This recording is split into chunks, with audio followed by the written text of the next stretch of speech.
తిన్నామా, పడుకున్నామా, తెల్లారిందా 2 డేస్ నుంచి వీడియోస్ చేయట్లేదు కదా! ఏం చేస్తున్నానంటే తెగ పడుకుని పోతున్నాను తినేసి. అసలు మీరు వీడియోస్‌లో లైక్స్ ఇవ్వట్లేదు 2 డేస్ నుంచి. అందుకే నాకు బద్ధకం వచ్చేసి తెగ పడుకుని పోతున్నాను. నిద్ర అయితే అస్సలు వదలట్లేదు నాకు ఎందుకో తెలీదు గానీ. ఈసారి ఎలాగైనా వీడియో పెట్టాలి అని జెప్పి ఇంక ఈ కేక్స్ అయితే చేశాను. ఇలా చాక్లేట్ మెల్ట్ చేసుకోండి. కొద్దిగా మిల్క్ వేసుకొని ఇలా బాల్స్‌లా చేసేసుకోండి. తర్వాత బిస్కెట్స్ ఉంటాయి కదా!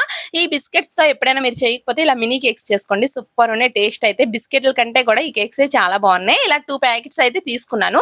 3 తీసేసుకోవాల్సింది కరెక్ట్‌గా సరిపోయేది. కాపోతే 2నే తీసుకున్నా. అందుట్లో ఒక బిస్కెట్ అయితే ఉంచేసాను. ఇలా పౌడర్ చేసి ఒక బౌల్‌లో వేసేసుకోండి. అందులో కొద్దిగా మిల్క్ వేసేసుకోండి.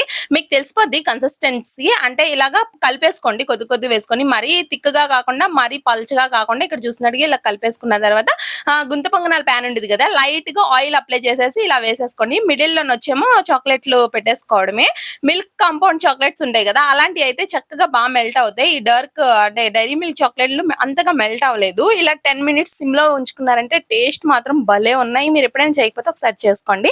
వీడియో నచ్చితే లైక్ చేయండి, సబ్స్క్రైబ్. ఓకే అండి. లైక్ కంపల్సరీగా ఇవ్వండి. అప్పుడే నాకు ఇంట్రెస్ట్ వస్తది చేయడానికి.